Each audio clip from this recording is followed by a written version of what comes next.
সকাল বন্ধুরা, কেমন আছেন সবাই? আশা করছি সবাই খুব ভালো আছেন।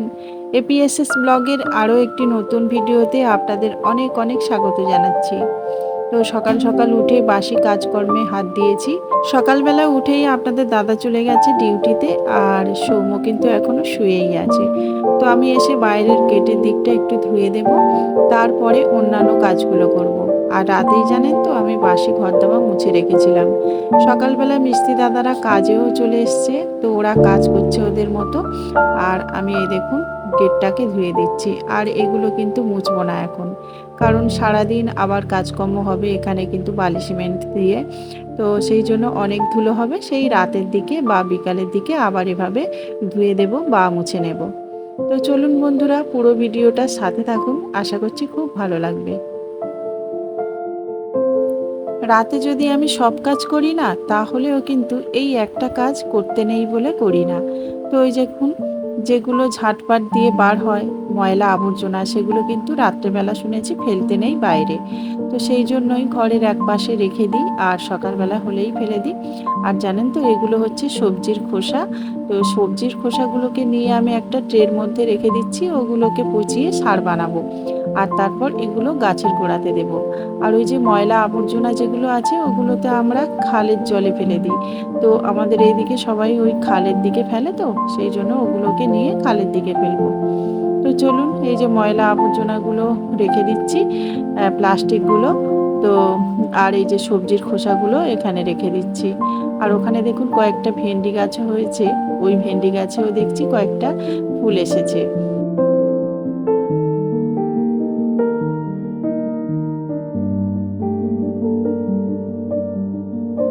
একসাথে বসানো হয়েছিল এই ভেন্ডি গাছগুলো। ছাদের ভেন্ডি গাছগুলোতে অলরেডি কিন্তু ভেন্ডি দিতে শুরু করেছে, কিন্তু এই ভেন্ডি গাছগুলোতে এখনো পর্যন্ত ভেন্ডি হয়নি, কারণ এখানে খুব একটা রোদ্দুর পড়ে না। আসলে দেখেছি রোদ্দুর জায়গাতে বেশ ভালো গাছপালা হয়। তো এই দেখুন, এই রাস্তা দিয়ে যাওয়ার সময় না, তো এই ভেন্ডি গাছের জলগুলো গায়ে লেগে যায় আর জামা কাপড়গুলো ভিজে যায়। সেই জন্য এই ধারের যে পাতাগুলো আছে না, সেগুলোকে একটু কাটাই ছাঁটাই করে দিচ্ছি। আসলে বর্ষাকাল বুঝতেই পাচ্ছেন, আর যতক্ষণ না ছাদের সমস্ত কাজবাজগুলো হচ্ছে ততক্ষণ কিন্তু ওই ট্রেগুলো ছাদে তুলছি না।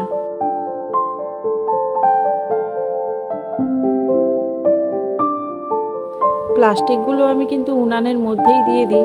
কী বলুন তো, বর্ষাকাল বলে না উনানে রান্না করা হচ্ছে না, আর প্লাস্টিকগুলো জমিয়েও রাখতে পারছি না। সেই জন্যই বাইরে ফেলে দিচ্ছি। না হলে কিন্তু আমি প্লাস্টিকগুলো উনানের মধ্যেই দিয়ে দিই, আর সবজির খোসাগুলো আমি গাছের মধ্যে দিই। তাহলে আর কোনো জিনিস কিন্তু বাইরে ফেলতে হয় না। তো যাই হোক, দেখুন কতটা এই যে পাতা কেটেছি। তো অনেকটাই গাছগুলো হালকা হয়ে গেছে, আর এইদিকে যাওয়া আসার পথটাও কিন্তু অনেকটাই ফাঁকা হয়ে গেছে। তো চলুন এগুলোকে এখন ফেলে আসি ওই যে ট্রের মধ্যে, কারণ এই পাতাগুলো পচে সার হবে। তো পচনশীল সমস্ত জিনিসগুলো আমি কিন্তু ওই ট্রের মধ্যেই ফেলি।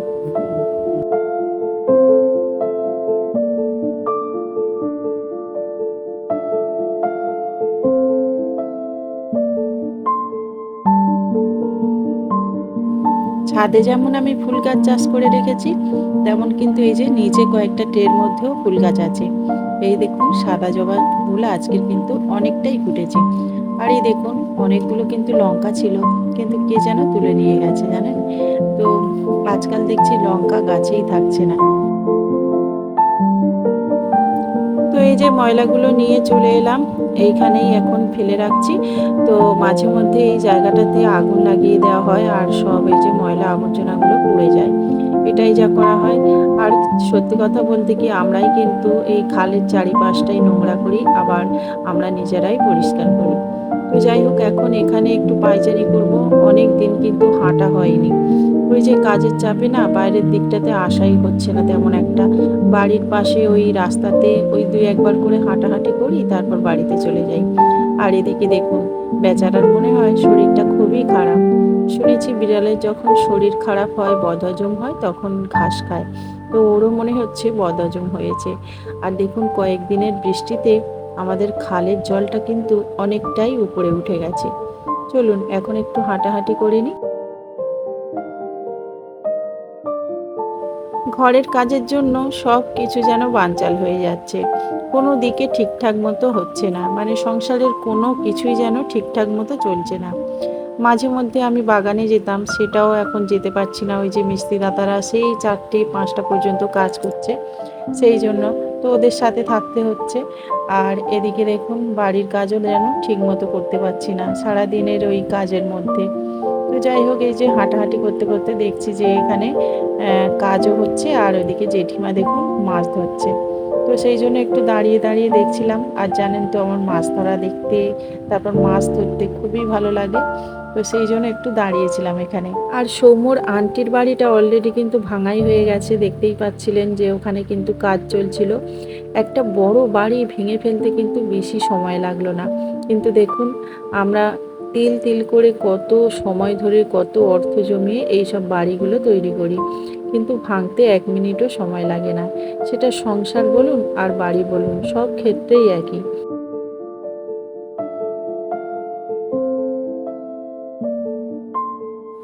এখন জেঠিমা এখানে ধৈর্যের পরীক্ষা দিচ্ছে, আর সাথে সাথে আমি একটু দেখছিলাম। তারপর বাড়ির দিকে চলে এলাম, আর এসেই দেখছি যে সৌম্য এখনো পর্যন্ত ঘুমিয়ে। আসলে ওদেরকে ডেকে ডেকে না তুললে এখন ওরা উঠতেই চায় না। ঠান্ডা ঠান্ডা ওয়েদারে বেশ ভালো ঘুমিয়ে থাকে। তো ওদের একটু পড়াশোনা করতে হবে, সেই জন্য ওদেরকে তুলে দিলাম। এখন সৌম্য অনেকটাই বড় হয়ে গেছে, সেই জন্য আর ওকে না পড়াশোনাতে বসাতে হয় না। ওকে একটু মাত্র বললেই ও পড়তে বসে যায়, আর নিজে নিজেই কিন্তু সব কাজগুলো করে নেয়। তেমন একটা আমাকে খাটতেই হয় না। তবে সৌভিকের সময়ে আমি প্রচুর খাটাখাটনি করেছিলাম, এখন সে তুলনায় কিচ্ছু করি না বললেই চলে। শুধু একটু মাত্র বইয়ে একটু দাগ দিয়ে দিই, সেটাই পড়ে। আর তারপরে দেখুন একটু রেডি হয়ে চলে এসেছিলাম শর্ট ভিডিও বানাতে, আর এসেই দেখছি একদম লক্ষ্মী জবা গাছে ফুল ফুটে ভর্তি হয়ে আছে। আর এদিকে ঘাস ফুল গাছগুলোতেও দেখছি অনেকটাই ফুল ফুটেছে। কয়েকটা ঢ্যাঁড়সও হয়েছে, তো ঢ্যাঁড়সও কয়েকটা তুলে নিয়েছি।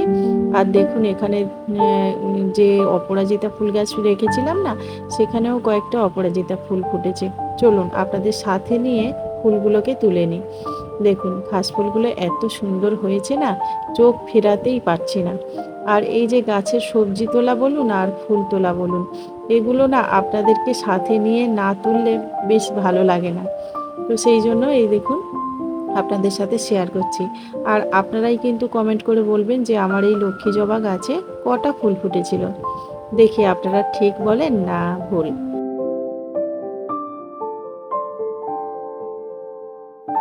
সবেমাত্র 2-3 মাস হলো আমার এই গাছগুলোর বয়স, তো এর মধ্যে থেকেই দেখুন কতটা ফুল পাচ্ছি। আরও 2-3 মাস পরে কিন্তু অনেকটা করেই ফুল পাবো, তাই না? কিন্তু একটা দুঃখের বিষয়, একটা ওই যে বেগুন গাছ কেমন যেন শুকনো হয়ে যাচ্ছে। তো চলুন, ফুলগুলো তো তোলা হয়ে গেছে, এখন কিছু তুলসী পাতা তুলে নেব। আর নিচেও কয়েকটা জবা ফুলের গাছ আছে, তো সেখান থেকেও কয়েকটা ফুল তুলে নেব। এগুলো হচ্ছে ছাদ থেকে তুলে আনলাম সেই ফুলগুলো। আর এই যে দেখুন, সকালবেলা দেখালাম না কয়েকটা সাদা ফুল ফুটেছে, তো আপনারা গুনে বলুন তো কটা ফুল তুলছি। তো এখানে কিন্তু মোটামুটি 4টে 5টা 6টা এরকমভাবেই ফুল ফোটে। আর এই জায়গাটাতে খুব রোদ্দুর লাগে, সেই জন্যই আর কি এই জবা গাছে অনেকটাই কিন্তু ফুল ফোটে। তো দেখুন কতগুলো ফুল তুলে নিলাম। আসলে কয়েকটা গাছ যদি আমরা এরকমভাবে ট্রের মধ্যে লাগিয়ে থাকি, তাহলে কিন্তু ফুল আর বাজার থেকে কিনতে হয় না। সব সময় তো আর সবাই বাজারে যেতে পারে না, তো তার জন্যই এরকমভাবেই চাষ করে রাখা।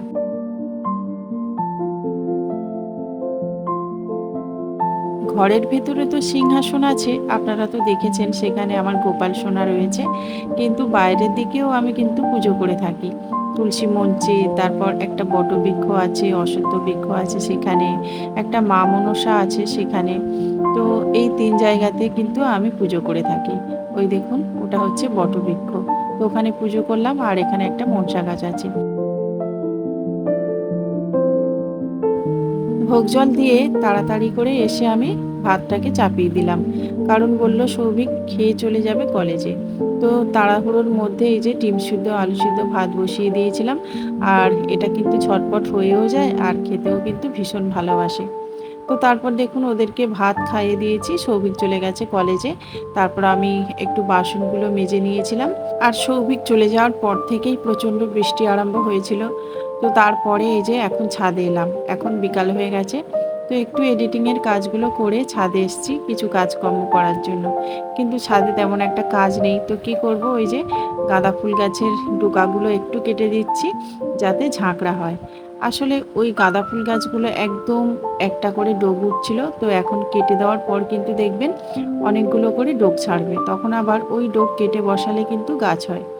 আর ওই দেখুন ছাদে কিচিরমিচির শব্দ করে কত পাখি এসছে, দেখতেও ভীষণ ভালো লাগছিল। সকালে যতই ঢেঁড়স তুলি না কেন, বিকালে দেখব যে অনেকটাই বড় হয়ে গেছে দেখুন। তো ওই যে একটা দুটো করে বড় হয়, আর তারপরে ওই যে এরকমভাবে তুলে নিয়ে যাই। আজকের তাহলে ভিডিওটা এই পর্যন্তই রাখছি বন্ধুরা। অবশ্যই ভালো লাগলে লাইক কমেন্ট শেয়ার করবেন আর সাবস্ক্রাইব করে আমার পাশে থাকবেন। আপনারা খুব ভালো থাকুন, সুস্থ থাকুন আর সবাইকে ভালো রাখুন। নমস্কার।